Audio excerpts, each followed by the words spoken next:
വിശുദ്ധ മാർക്കോസ് എഴുതിയ സുവിശേഷം അധ്യായം 10. വിവാഹമോചനത്തെ സംബന്ധിച്ച പ്രബോധനം.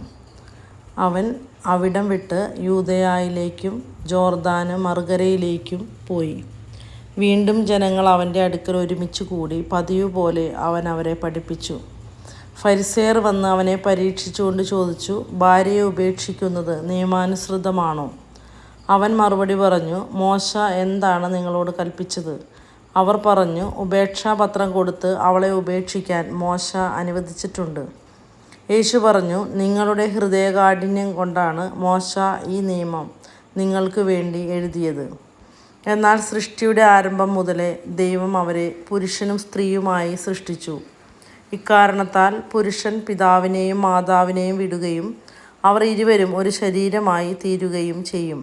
പിന്നീട് ഒരിക്കലും അവർ രണ്ടല്ല, ഒറ്റ ശരീരമായിരിക്കും. അതിനാൽ ദൈവം സംയോജിപ്പിച്ചത് മനുഷ്യൻ വേർപെടുത്താതിരിക്കട്ടെ. ഇക്കാര്യത്തെക്കുറിച്ച് ശിഷ്യന്മാർ വീട്ടിൽ വെച്ച് വീണ്ടും അവനോട് ചോദിച്ചു. അവൻ പറഞ്ഞു, ഭാര്യയെ ഉപേക്ഷിച്ച് മറ്റൊരാളെ വിവാഹം ചെയ്യുന്നവൻ വ്യഭിചാരം ചെയ്യുന്നു. ഭർത്താവിനെ ഉപേക്ഷിച്ച് മറ്റൊരാളെ വിവാഹം ചെയ്യുന്നവളും വ്യഭിചാരം ചെയ്യുന്നു. ശിശുക്കളെ അനുഗ്രഹിക്കുന്നു. അവൻ തൊട്ട് അനുഗ്രഹിക്കുന്നതിന് വേണ്ടി ശിശുക്കളെ അവൻ്റെ അടുക്കൽ അവർ കൊണ്ടുവന്നു. ശിഷ്യന്മാരാകട്ടെ അവരെ ശകാരിച്ചു. ഇത് കണ്ടപ്പോൾ യേശു കോപിച്ച് അവരോട് പറഞ്ഞു, ശിശുക്കൾ എൻ്റെ അടുത്ത് വരാൻ അനുവദിക്കുവിൻ, അവരെ തടയരുത്. എന്തെന്നാൽ ദൈവരാജ്യം അവരെ പോലെയുള്ളവരുടേതാണ്. സത്യമായി ഞാൻ നിങ്ങളോട് പറയുന്നു, ശിശുവിനെ പോലെ ദൈവരാജ്യം സ്വീകരിക്കാത്ത ആരും അതിൽ പ്രവേശിക്കുകയില്ല. അവൻ ശിശുക്കളെ എടുത്ത് അവരുടെ മേൽ കൈകൾ വെച്ച് അനുഗ്രഹിച്ചു. ധനികനും ദൈവരാജ്യവും. യേശു വഴിയിലേക്ക് ഇറങ്ങിയപ്പോൾ ഒരുവൻ ഓടി വന്ന് അവൻ്റെ മുമ്പിൽ മുട്ടുകുത്തി ചോദിച്ചു, നല്ലവനായ ഗുരു, നിത്യജീവൻ അവകാശമാക്കാൻ ഞാൻ എന്തു ചെയ്യണം? യേശു അവനോട് ചോദിച്ചു, എന്തുകൊണ്ടാണ് നീ എന്നെ നല്ലവൻ എന്ന് വിളിക്കുന്നത്? ദൈവം ഒരുവനല്ലാതെ നല്ലവനായി ആരുമില്ല. പ്രമാണങ്ങൾ നിനക്കറിയാമല്ലോ. കൊല്ലരുത്, വ്യഭിചാരം ചെയ്യരുത്, മോഷ്ടിക്കരുത്, കള്ളസാക്ഷ്യം നൽകരുത്, വഞ്ചിക്കരുത്, പിതാവിനെയും മാതാവിനെയും ബഹുമാനിക്കുക. അവൻ പറഞ്ഞു, ഗുരു, ചെറുപ്പം മുതൽ ഞാൻ ഇവയെല്ലാം പാലിക്കുന്നുണ്ട്.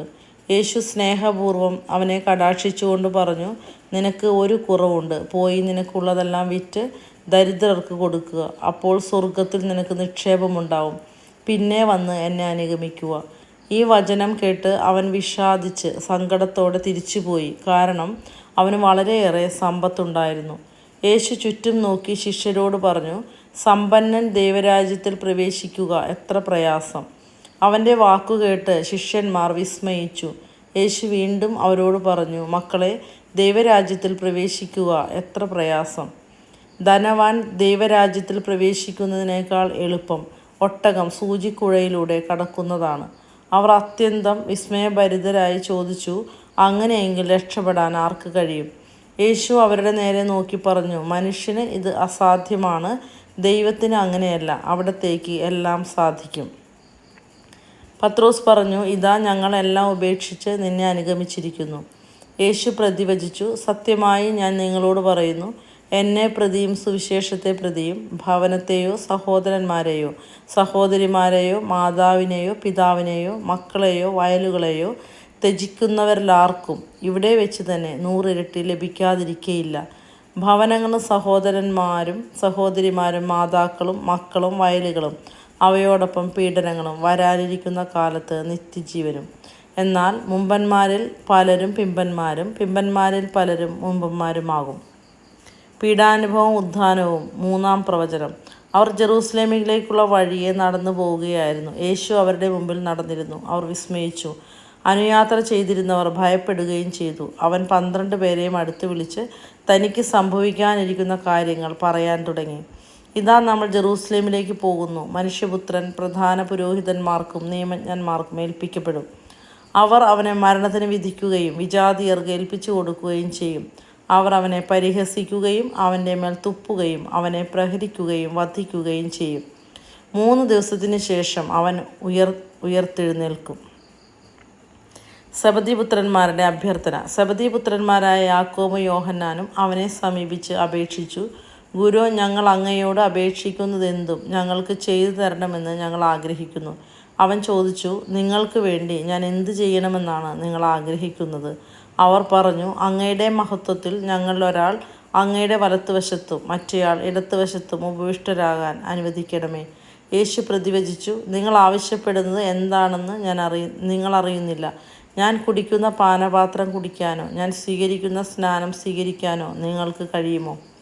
ഞങ്ങൾക്ക് കഴിയുമെന്ന് അവർ മറുപടി പറഞ്ഞു. യേശു അവരോട് പറഞ്ഞു, ഞാൻ കുടിക്കുന്ന പാനപാത്രം നിങ്ങൾ കുടിക്കും, ഞാൻ സ്വീകരിക്കുന്ന സ്നാനം നിങ്ങൾ സ്വീകരിക്കും.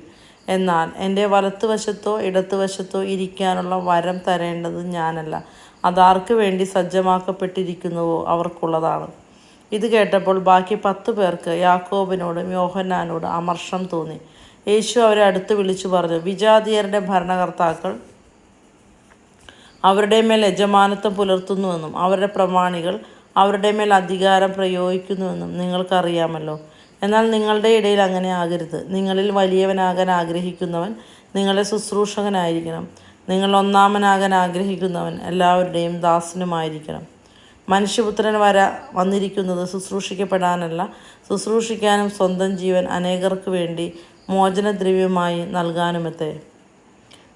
ബർത്തിമേയുസിനെ കാഴ്ച നൽകുന്നു. അവർ ജെറീക്കോയിലെത്തി. അവൻ ശിഷ്യരോടും വലിയൊരു ജനാവലിയോടും കൂടെ ജെറീക്കോ വിട്ടു പോകുമ്പോൾ തിമേയൂസിൻ്റെ പുത്രനായ ബർത്തിമേയോസ് എന്ന അന്ധയാചകൻ വഴിയരികിൽ ഇരിപ്പുണ്ടായിരുന്നു.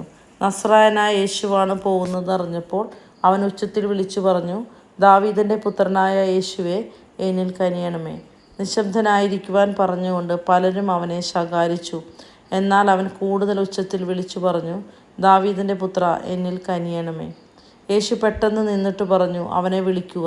അവർ അന്ധനെ വിളിച്ച് അവനോട് പറഞ്ഞു, ധൈര്യമായിരിക്കൂ, എഴുന്നേൽക്കുക, യേശു നിന്നെ വിളിക്കുന്നു. അവൻ പുറങ്കുപ്പായം ദൂരെ എറിഞ്ഞ് കുതിച്ചു ചാടി യേശുവിൻ്റെ അടുത്തെത്തി. യേശു ചോദിച്ചു, ഞാൻ നിനക്ക് വേണ്ടി എന്ത് ചെയ്യണമെന്നാണ് നീ ആഗ്രഹിക്കുന്നത്? അന്ധൻ അവനോട് പറഞ്ഞു, ഗുരു, എനിക്ക് കാഴ്ച വീണ്ടു കിട്ടണം. യേശു പറഞ്ഞു, നീ പൊയ്ക്കൊള്ളുക, നിന്റെ വിശ്വാസം നിന്നെ രക്ഷിച്ചിരിക്കുന്നു. തൽക്ഷണം അവന് കാഴ്ച ലഭിച്ചു. അവൻ യേശുവിനെ അനുഗമിച്ചു.